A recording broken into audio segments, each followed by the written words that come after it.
As a teenager, I waited tables in a local restaurant to pay for the gas for my car.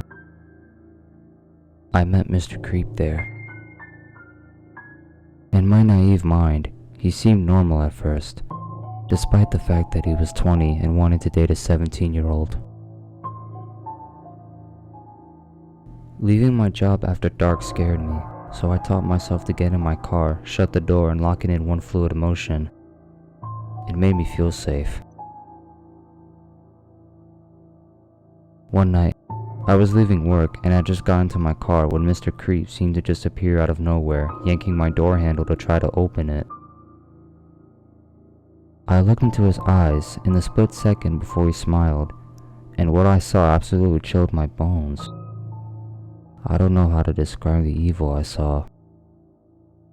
From then on, I was terrified of him, but I didn't let on because I was afraid of what he might do if I told him I never wanted to see him again. After this, he constantly lied to try to impress me, and tried to invent ways of being alone with me, but my instinct was to run, so I avoided him. About 2 weeks after this incident, the restaurant got robbed, and there was significant evidence against Mr. Creep, just not the kind that allowed the cops to charge him. I sent all of my text conversations with Mr. Creep to the police chief in hopes it would help. Mr. Creep slithered away after that, but I always looked over my shoulder. About 5 years ago, he messaged me on Facebook out of the blue. He went on about his top secret military clearance as well as the huge acreage he owned. It made me nervous and I felt like he was trying to spring a trap or something, but I tried to put it out of my mind. Then today, I was looking at posts about unsolved murder when I saw his mugshot. He is now facing murder charges as well as 2 other violent felony charges. I am so glad to know he's locked up, but so overwhelmed about how correct my instincts about Mr. Creep were. I feel like I escaped him.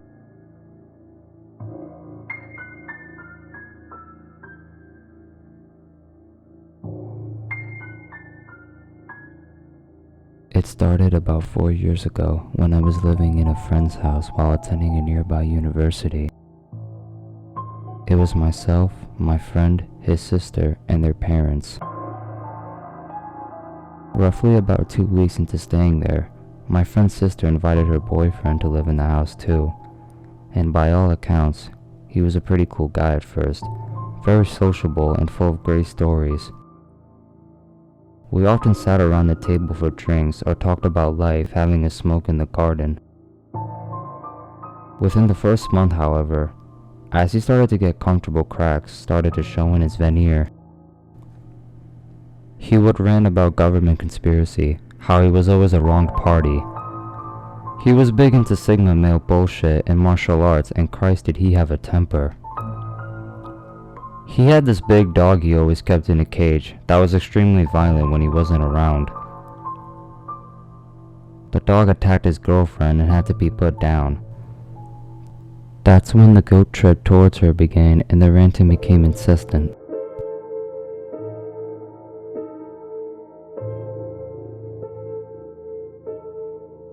About 2 months later, he had the bright idea to live in a shipping container, mainly because the parents wanted him out and dragged his girlfriend along for the ride.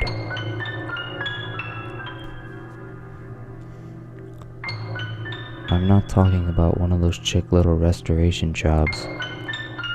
This was a rented container in a storage yard among the outskirts of the town we were living in.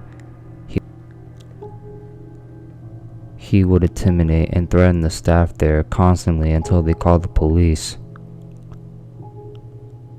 This, of course, was another conspiracy. He became increasingly abusive to his girlfriend to the point where the family got involved to get her out of there. I stuck close to them, having pretended to be on his side until we could safely get her out. They broke up, but she blamed me for claiming I was poisoning her against him to make her mine. She has a new partner now, and they are happy.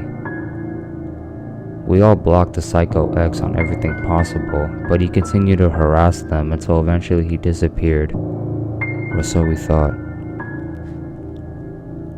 Fast forward to last year, I started to receive messages over social media from several different accounts, blocking each one in turn when I discovered who it was. Some friendly and some hostile. One of these profiles, however, was pretending to be someone I knew from university. We talked about life and how things were going. Eventually I was invited to a house party, claiming it was a free house and plenty of people were coming. I booked the time off work, made my travel plans, and kept talking to this friend coming up to the date of the party. I mentioned it to my friend's sister, and she was interested in going herself, until I mentioned the address, and she panicked. The address in question was a property belonging to the crazy ex-father that was scheduled for sale. I waited until the day of the party and called the police to check the property, claiming a suspected break-in. They found 5 people there, including the ex. Parked out the front was a butcher's van, equipped for food storage and a collection of knives, hammers, and rope. I'm glad I didn't go.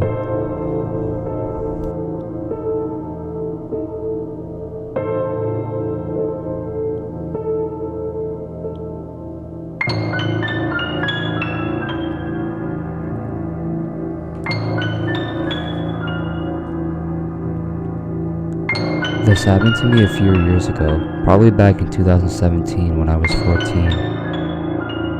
I still think about this encounter almost every day.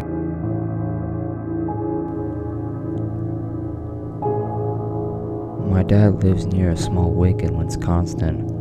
There are only about 100 people who live in the neighborhood. My brother and I spent every other weekend up there, so we knew pretty much everyone. My dad's house was the second house to the top of this large hill. At the very top is a gas station and the diner where I would work over the summer. At the bottom of the hill was the lake and a small beach.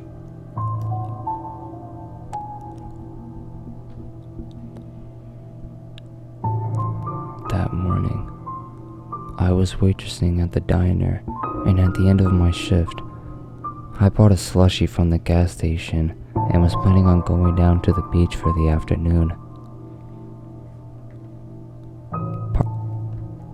Parked outside. The diner was a gorgeous teal vintage car. I'm not good with that stuff, but it seemed to be from the 60s and it caught my eye. There was an older man in the driver's seat and his wife in the passenger seat. They had their windows up and I wasn't too close, so I didn't get a great look at them, but I did notice they were staring at me. I didn't think anything of it and started walking home. On my walk home, I remember wondering where they could be from. We don't get many tourists, and I would have remembered if someone drove a car like that. The diner was off of a pretty quiet highway, and it was rarely used by out-of-towners, but I assumed they were just driving through. My younger brother and I went to the beach that afternoon and hung out for a few hours. When we decided to head home, I packed up my stuff probably a minute before he did and started walking home before him.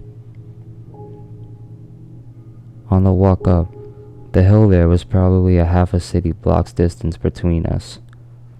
He could clearly see me, but we were too far to talk. I heard a car coming towards me and looked back and moved to the side of the street.